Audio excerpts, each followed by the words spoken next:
Halito, Achimnikcha. Good evening. My name is Francie Taylor, Kasawasik Kitopahasa Kisquayo. I'm Choctaw and the director of the American Indian Resource Center at the University of Utah. So tonight, as we kick off this fundraiser, there's a couple of things I'd like to do. I'd like to begin by giving a land acknowledgement. I wish to acknowledge that this land that we are working on, the land that we love and embrace, is the Aboriginal homeland of the Shoshone, the Paiute, the Goshute, the Ute, and farther south, the Navajo or Dene peoples. It's important that we acknowledge this continuing relationship between the original people that loved, cherished this land, treated it as a relative, and with special love and care, because they are still here. American Indian people are not people that are historically placed in the past. Those people that lived here, cherished this land, and did not leave massive remnants of housing or anything else, are still here.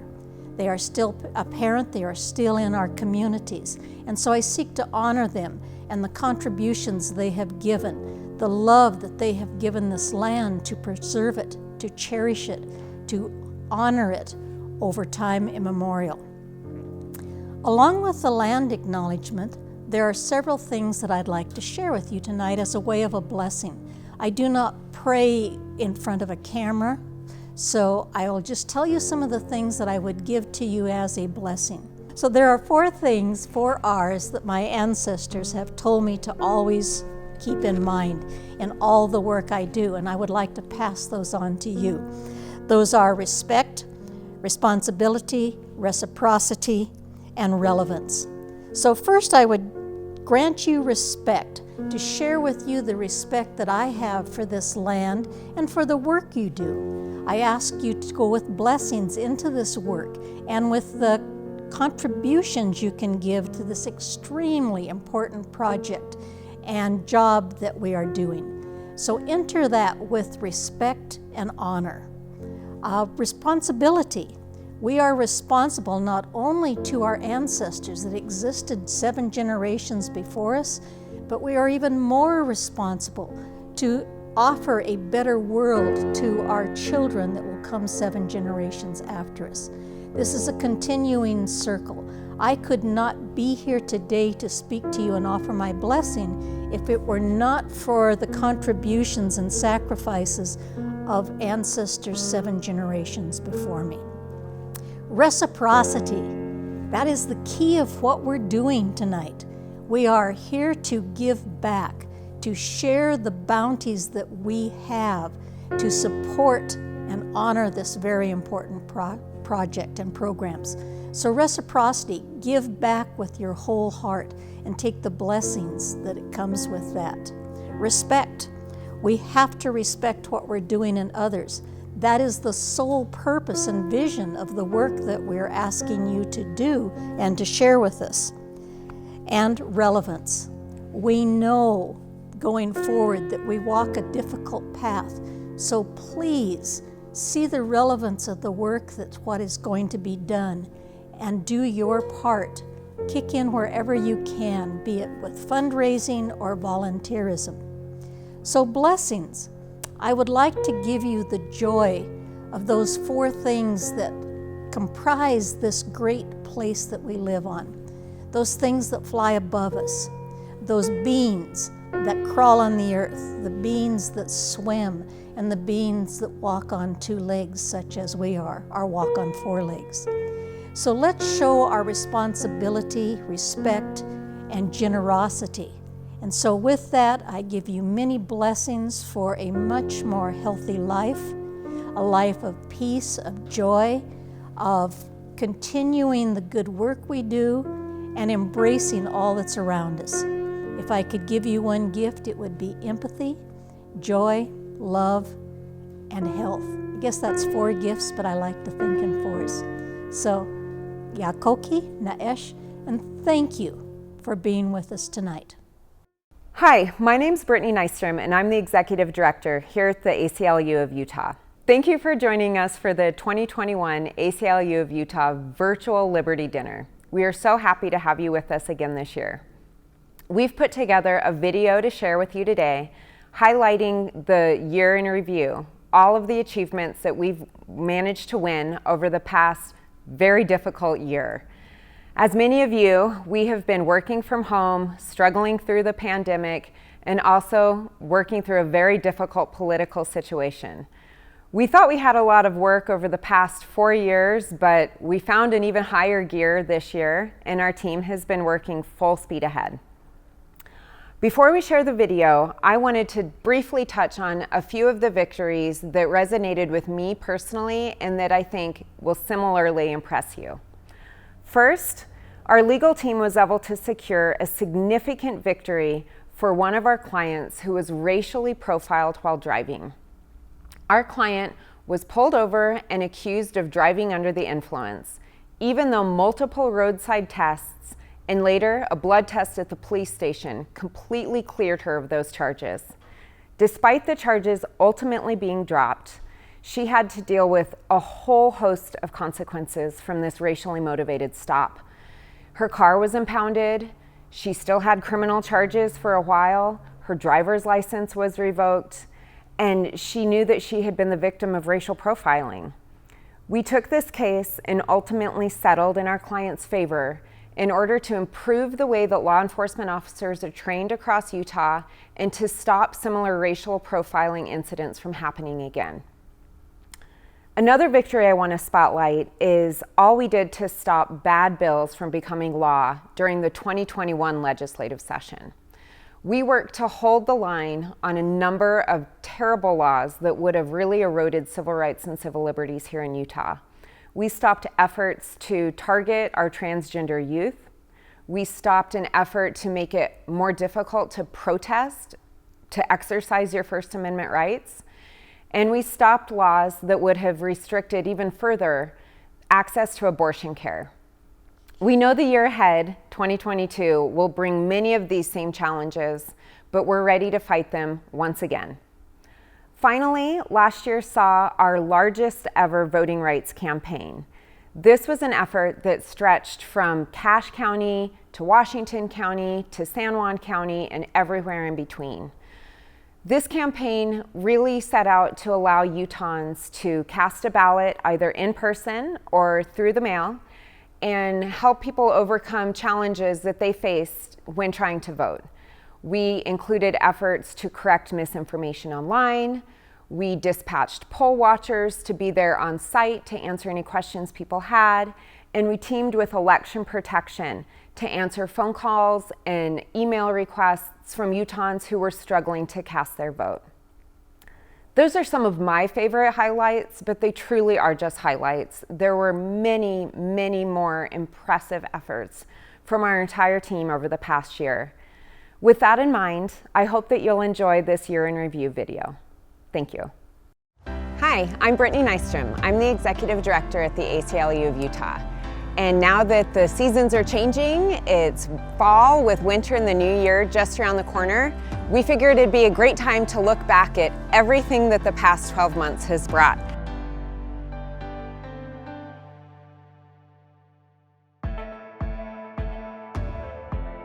Needless to say, it's been a hard year for all of us, all of our communities. We've been living and working through challenges, through inequities, through the distances that the pandemic has brought us.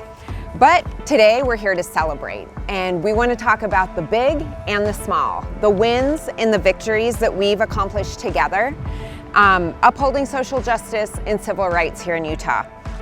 I'm really proud of what we've accomplished, but it's not just us. Everything we do is only possible through the support of our community partners, our members, our supporters, everyone working together with the ACLU of Utah.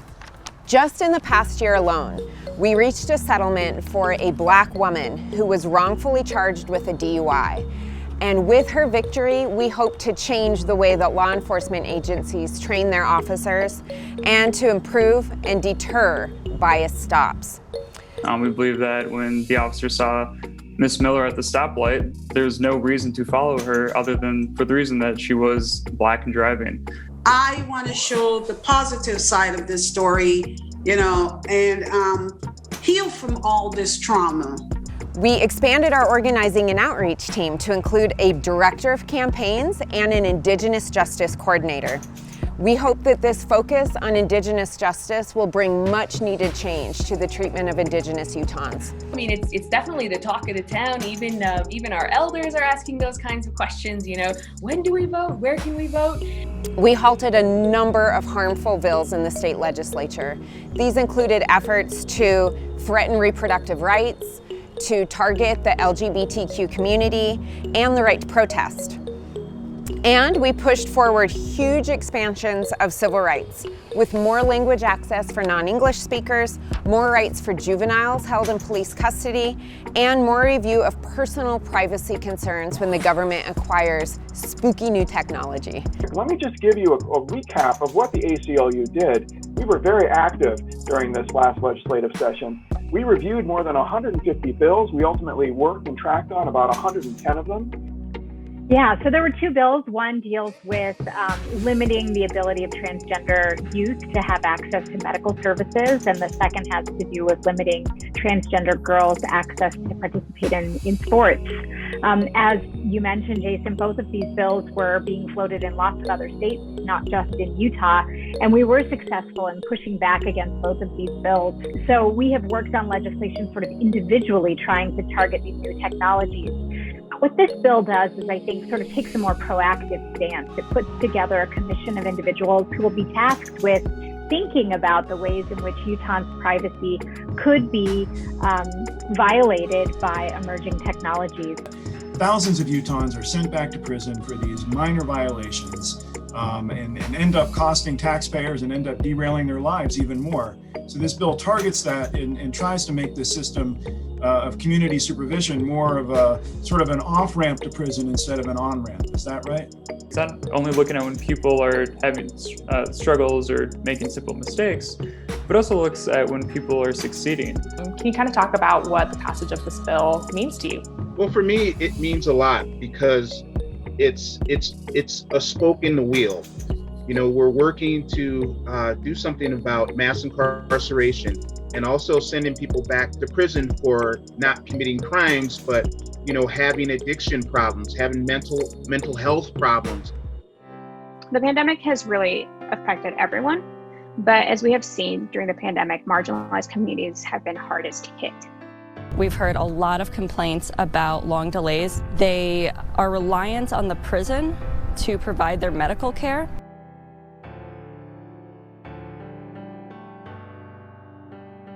I believe that our democracy is foundational to the rest of the civil rights and liberties that we enjoy in this country. Really, they're there to be an advocate for the voter, to observe the processes, make sure things are going smoothly, and to let us know if there is an issue that we need to work with local officials to deal with. Your First Amendment has not gone away in the state of Utah. With the changing seasons, we're also glimpsing a bit of what's to come, and challenges undoubtedly remain. We know that fighting for abortion rights will be top on our agenda. Thank you to everyone who came out to the march on October 2nd, and there's more to come. We know that redistricting is underway, and we will do everything we can to ensure that that process produces fair and representative government. We are fighting back, as always, against mass incarceration and racism in the criminal legal system, and we're continuing the effort to protect our trans youth. So that's a lot, but we know that we're not in this fight alone. Thank you to all of our volunteers, our members, our supporters, our community partners, our grassroots organizers, all of you who work tirelessly to make Utah a more fair and just place. We mean that. Thank you. And we're here to support you. We hope that you'll join us in taking a moment to celebrate Utah's diverse commitment to civil rights and support each other. We want to celebrate the community, we want to celebrate our partners, we want to just celebrate. After a tough year where a lot was coming at us, let's take a moment to just do that. Enjoy the moment and enjoy each other. Thank you.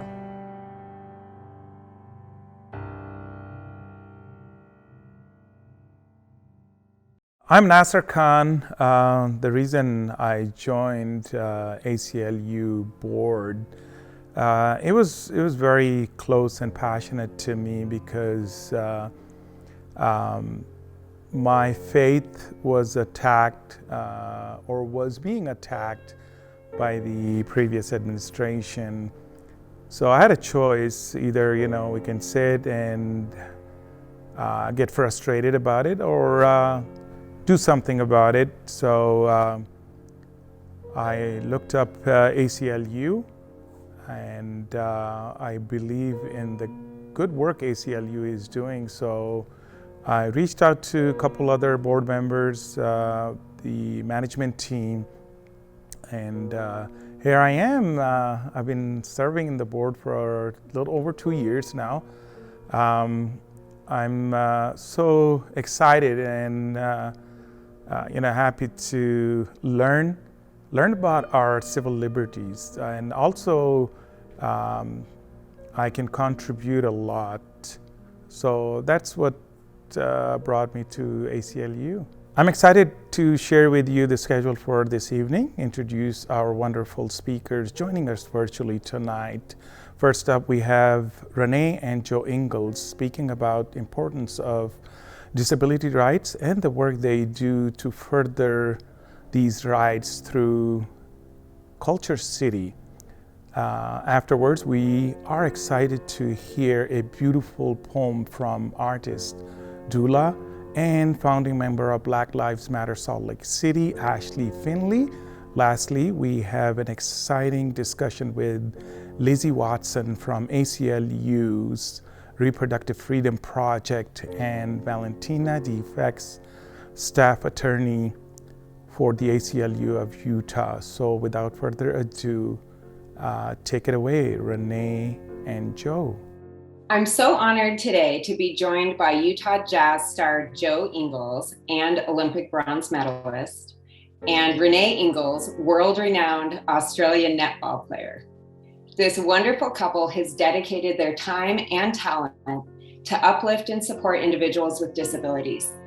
They do this through their wonderful organization, Culture City, and we are just delighted that they agreed to join us today to talk about the work that they're involved in. Thanks to both of you for sitting down to chat with me about the importance of disability rights and why you're passionate about this work. We know how busy you are, and really, really thank you for your time. No worries. So first, can you just tell us a bit about why you got involved in disability rights and why you're working on issues about people living with disabilities?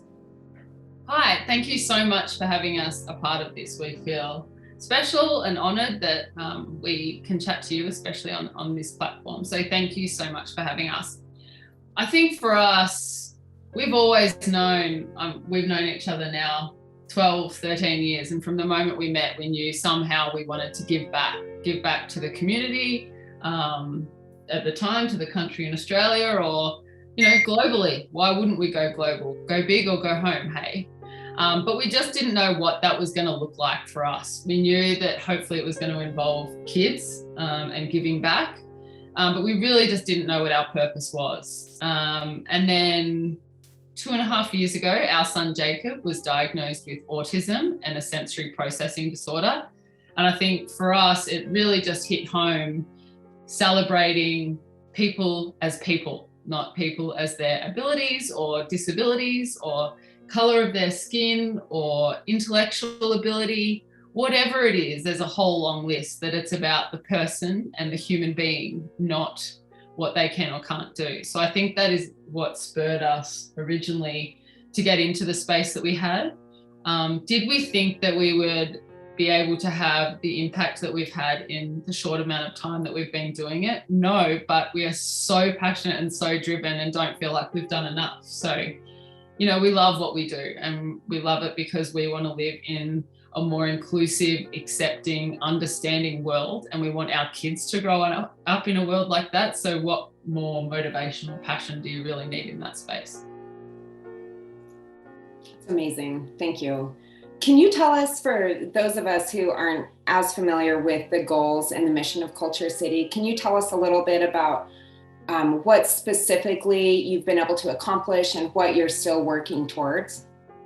Yeah, I mean, I think the thing for us now, and probably the more slogan of Culture City at the moment is we make the never possible, and whatever that might look like for that individual or that family, whether it be a sensory room in a stadium so they can go to a Jazz game, or at the zoo so they can have a family trip to the zoo.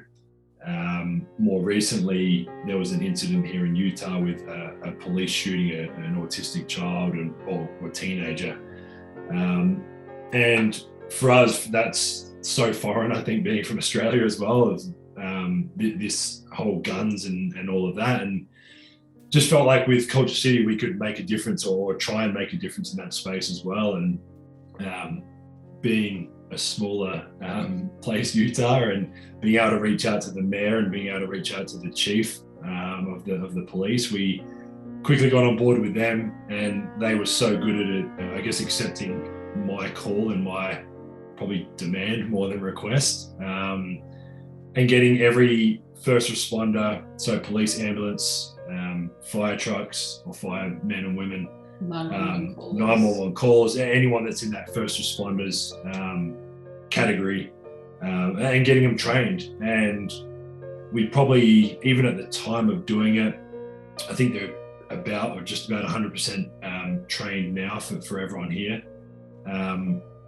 But even us at that time, probably not realizing the impact that we would make, and now seeing numerous incidences where it has helped, and the police have social media and stuff have come out and said, if we didn't have this training, this incident potentially could have been very different.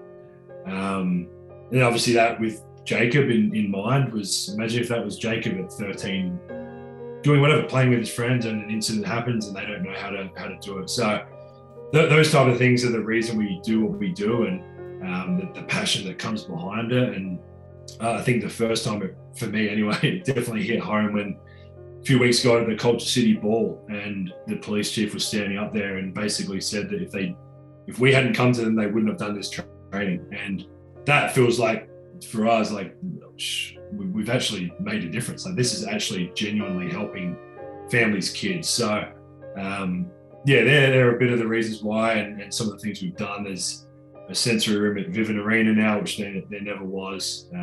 There's sensory rooms going all over the place, stadiums, zoos, airports, a lot more police, first responders are getting trained. So we're obviously very proud to be a part of it, and obviously something that we kind of live by every day now. It's not really something that you can pick and choose when you want to be involved in it. We're involved obviously with Jacob every day, but Culture City always kind of hold us accountable to staying strong with it. Well, congratulations on a huge impact. It's great to hear that what you started here in Salt Lake City has gone out into the world, and the reception is also wonderful to hear about. So how do you see your efforts in the sphere of disability rights interlacking or aligning with some of the other justice issues that, Joe, some of your teammates are working behind, or groups like the ACLU are working towards? Can you tell us a little bit more about some of those intersections? Yeah, I mean, I think with the first thing that comes to mind when someone says OASA is, obviously for us, Jacob is to certain people considered different. He's not going to school at a regular, so he's not going with his twin sister. He goes to a school where he does therapy and OT and speech. And obviously for us with Culture City, why should there be any, Jacob shouldn't be treated any differently to Miller or to another kid at another school or another, and I think that part for me, being from Australia too, and sitting in rooms with my teammates now and going through the Black Lives Matter issues that we've had, and guns and all these things that we've kind of, I guess, learning about on the fly as we've moved over to America. I sit in the room sometimes and I'm like, it doesn't make sense to me why anyone of any color should be treated any differently to anyone else. We've probably lived a more privileged life, especially living in Australia, and we've grown up not ever thinking of, like, it doesn't matter what race you are or religion or skin color or disability or non-disability. Everybody should be treated exactly the same and be given the same, I guess, tools to be able to further their life in whatever that is, sport or whatever, study, part-time jobs, whatever that is. And I think being a part of Culture City and having that inclusion and acceptance is like these key words that pop up all the time. It just doesn't, it's not fair. It doesn't seem right, or it's not right. And obviously as board members of Culture City, we're doing everything in our power, more from the disability, non-disability, invisible disabilities, to try and change that, to make sure every kid is treated the same and given the same opportunities. I think exactly like what Joe said, we are not strangers to the fact that we've had a very privileged life growing up. Maybe not financially and all of those things, but especially even making the move over here to the United States for us is a huge learning curve.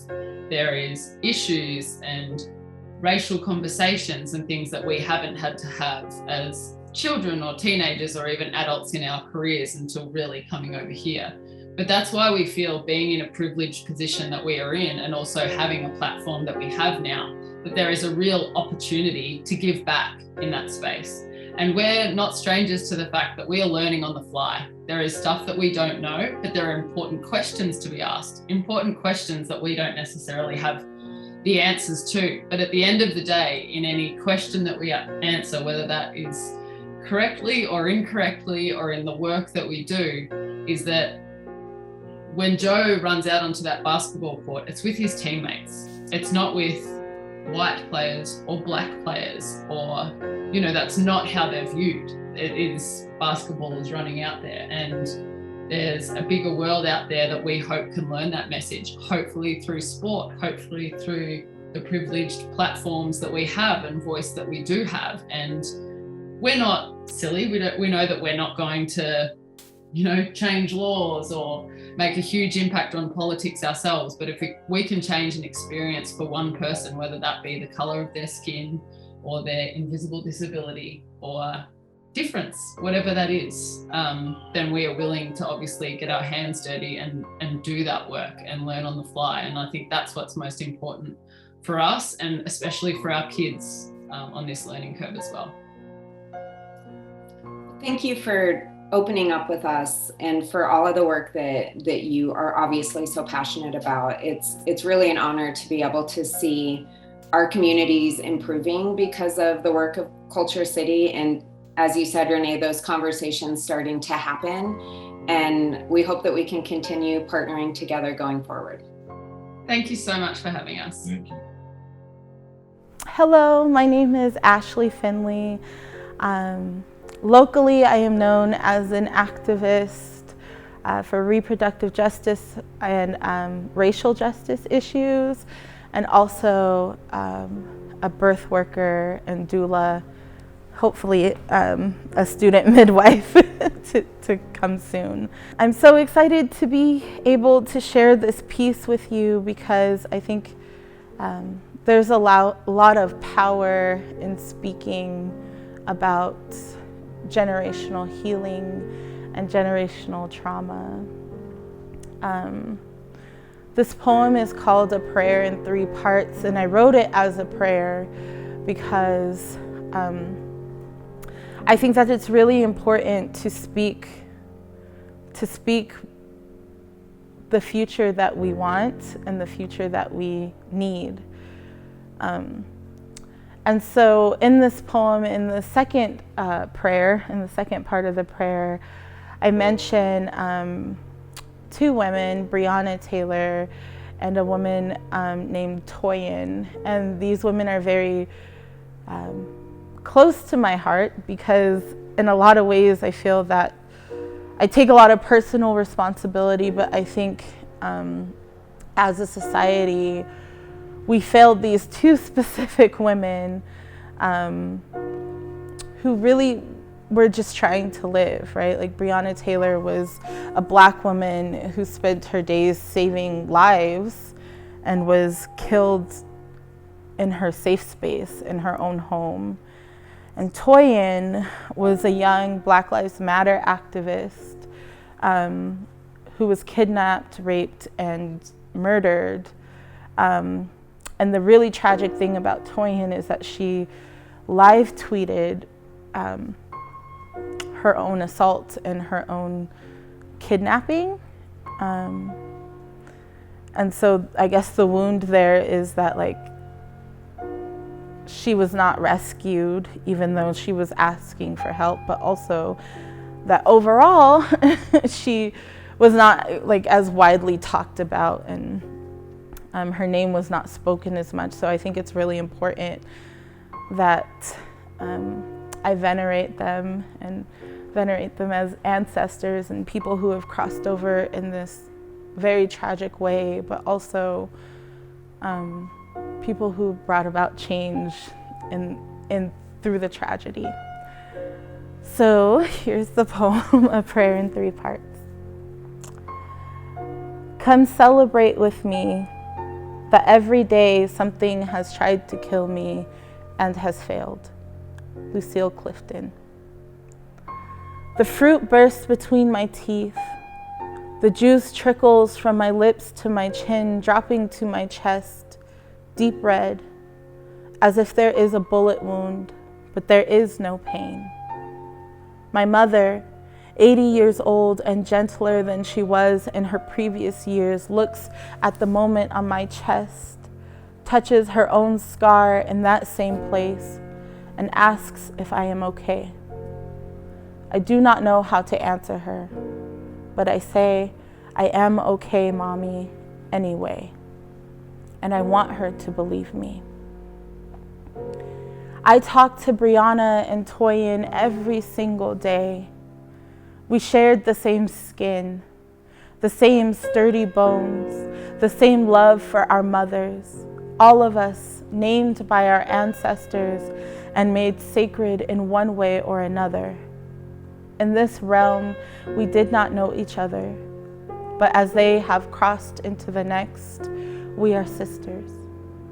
I love you, sis. You deserved so much better. Rest, sweet ones. I will carry on the fight, and I know they hear me. I do not have a daughter of my own yet, but I must imagine her, mahogany, bursting with laughter and love for the sweetness of ripe fruit. She will know how to find the Big Dipper by tracing her fingers on her own skin. She will smile at the earth and call it kin. Softness and ease will surround her, and she will pray as the sun rises and sets to all of those who came before, to the ones who named her, and to those whose songs she carries in her heartbeat. And all of the pomegranates will burst for her, dripping down her chin and off of her fingers, and it will never be blood. And she will always be okay. Ashe. Hi all, my name is Erin Hurtado and I'm the Development Director for the ACLU of Utah. I first want to thank you all so much for attending the Liberty Dinner this year. Because we are coming to you virtually, we're excited to be able to bring you a discussion between Lizzie Watson, attorney for the Reproductive Freedom Project, and Valentina Defek, staff attorney for the ACLU of Utah. They're going to be discussing the state of reproductive justice, both locally and nationally. With that brief introduction, I'm going to turn it over to Lizzie and Valentina to introduce themselves and the work that they are currently doing at the ACLU. So Lizzie, why don't you go ahead and take it away? Hi, thank you so much, Erin, and thank you for having me at ACLU of Utah. My name is Lizzie Watson. My pronouns are she, her, hers. I'm an attorney in the Reproductive Freedom Project, which is part of the ACLU's national office. So I and others on my team specialize in bringing and supporting litigation across the country that deals with reproductive rights, primarily contraception and abortion, but also access to reproductive care more broadly, as laws that impact abortion and contraception often have consequences that reach beyond just abortion to other aspects of healthcare or pregnancy-capable people's lives. So that's a little bit about my work, and I look forward to getting into the conversation more.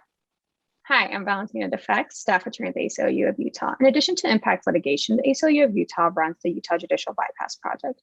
And the Judicial Bypass Project is a collaboration between the ACLU of Utah and legal professionals that support reproductive justice and assist minors in navigating the judicial bypass process before a court in cases where parents cannot or will not consent to a minor obtaining an abortion, and ensure that minors are able to be represented and not have to go through a court proceeding on their own. Thank you both so much for introducing yourself and providing a little bit of insight as to what you do at the ACLU, both locally and nationally. That is such a small snippet, I know, of all of the work that you've taken on. So I want to ask my first question, which is, in a broad sense, what has the ACLU done and is currently doing to protect reproductive rights locally and nationally? I know that there's so much. So Lizzie, I'll let you take it away from the national perspective first. Yes, thank you. So the big story of 2019, taking people back a little bit, was abortion bans. And that story hasn't, unfortunately, gone away. So you may remember that before the COVID lockdowns, many states, including Utah, were already passing bans that criminalized abortion after a certain, often very early point in pregnancy. So in Georgia, Alabama, Kentucky, Ohio, we saw bans at 6 weeks and earlier. In Arkansas and Utah, we saw second trimester bans, although Arkansas quickly followed up with a total ban.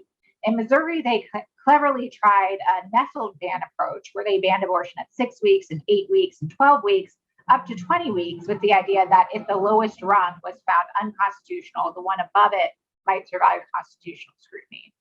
The ACLU was involved in all of these suits. All of these bans were quickly enjoined and are still enjoined now. But with the situation in Texas and 2 Supreme Court cases looming, we have a lot to be concerned about.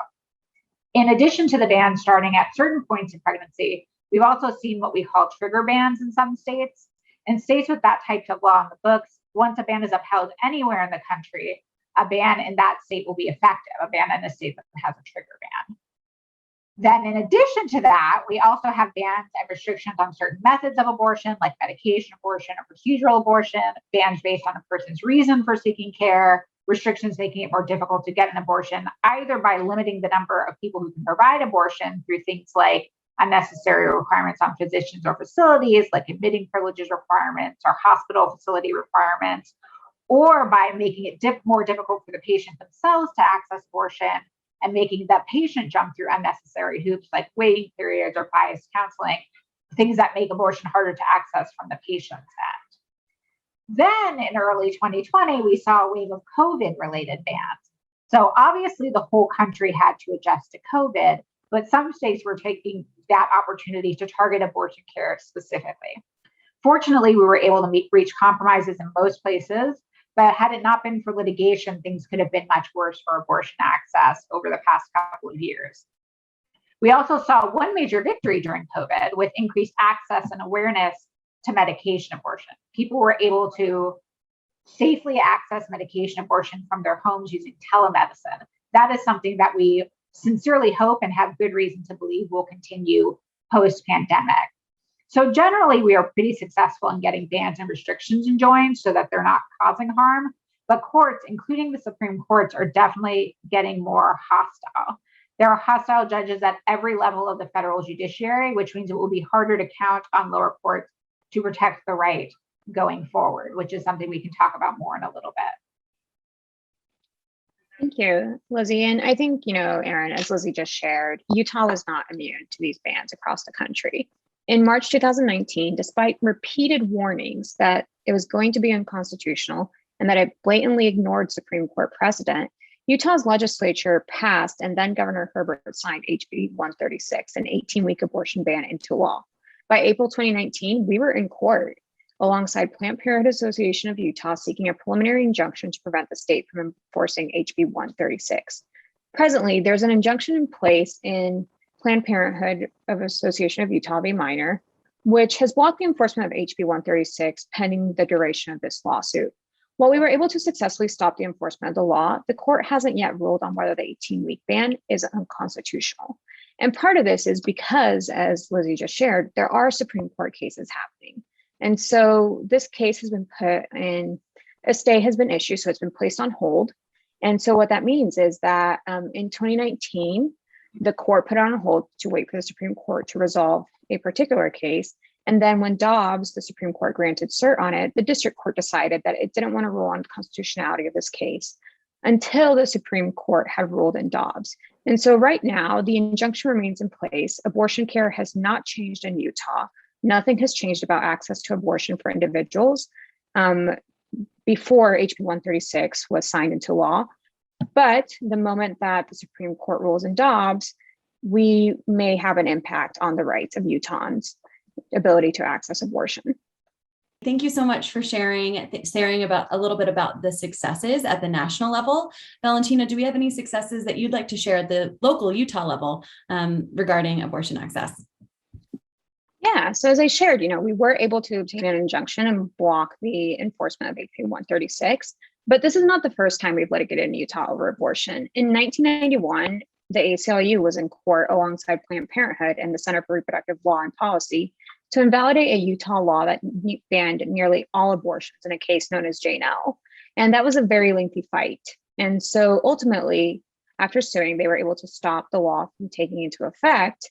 And in 1996, the U.S. Court of Appeals for the 10th Circuit held that the ban on pre-viability of abortions after 22 weeks was unconstitutional.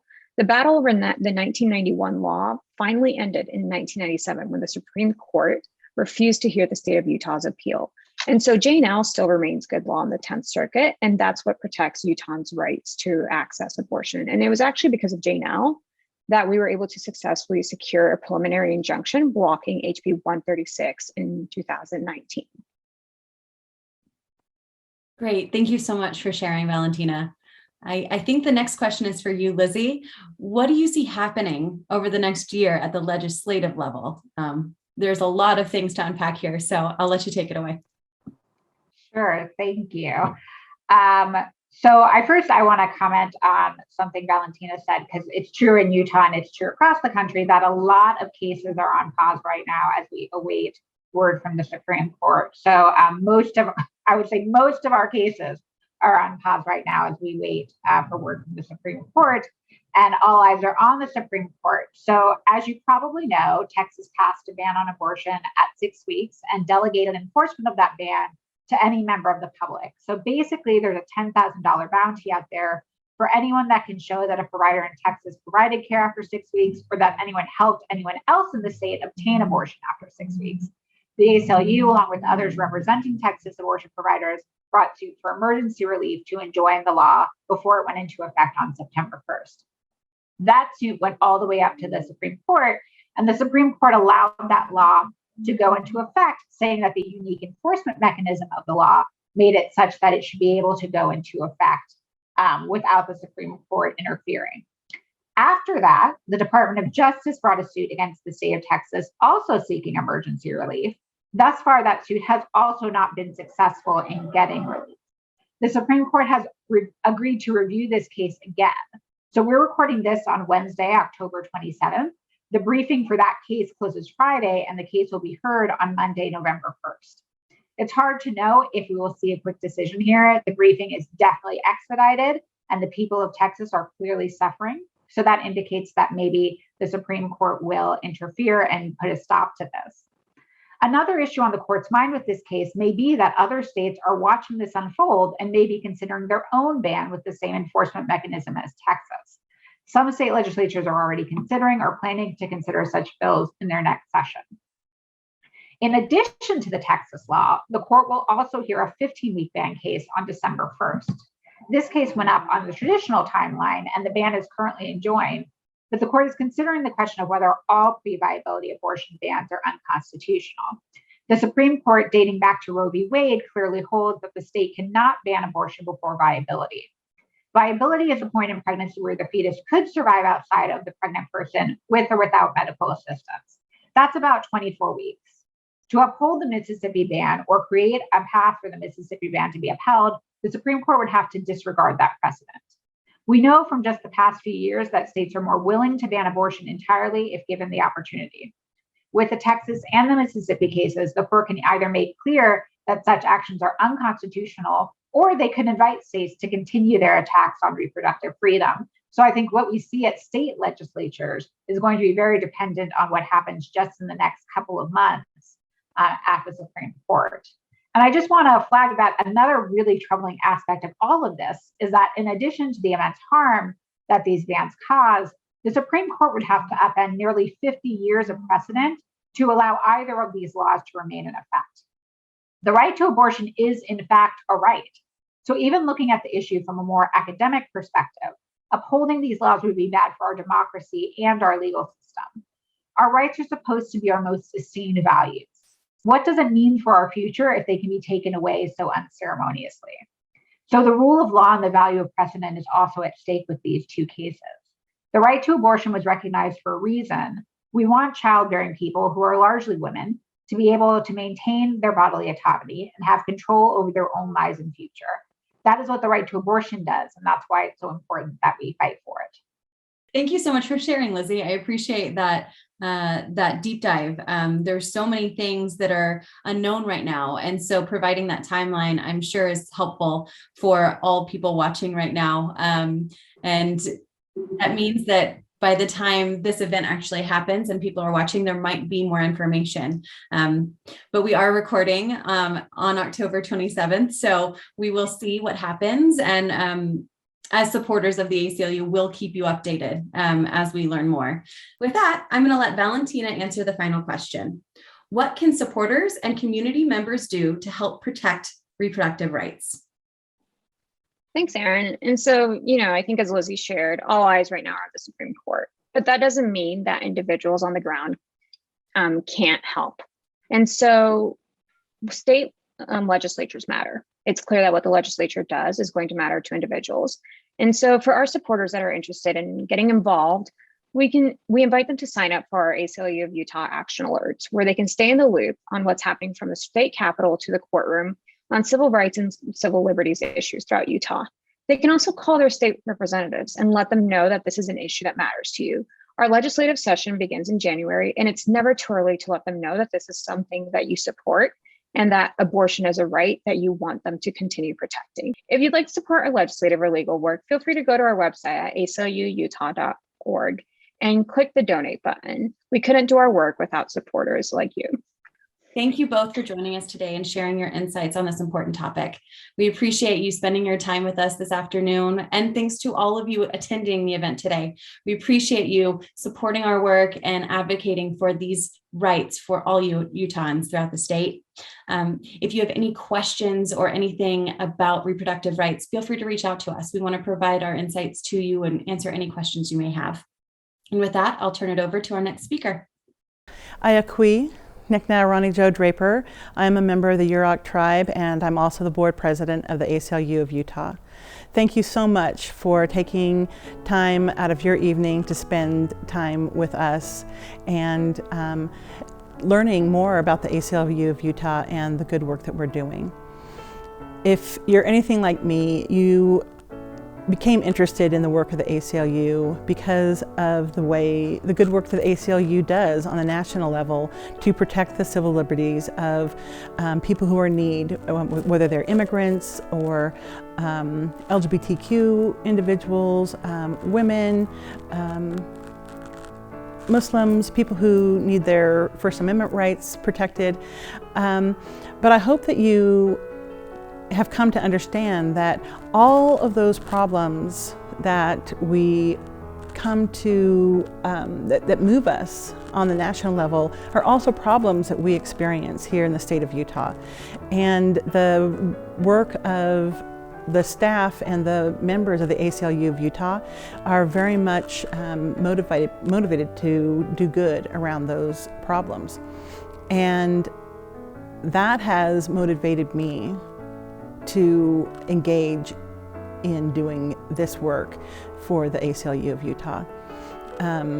I am impressed by the work of the staff around voting rights, immigration rights, around the rights of incarcerated people, the rights of LGBTQ individuals, especially our trans friends and family members, around reproduction rights. And I hope that if anything moved you tonight, that you will take the time to renew your membership, become a member, find out, click on the links that are provided, find out what more you can do to support the good work that the ACLU of Utah is doing. Participate in the art auction. Find out how you can support work that is being done in your community and see what kinds of issues are being addressed in your community and see how you can be supportive of the work right where you stand. All the problems in the whole wide world are also the problems that are in our neighborhood, and we need to take action where we are. And so I'm grateful that the ACLU is here in Utah doing the work, and I'm grateful for you all and your support for that work. Waklal.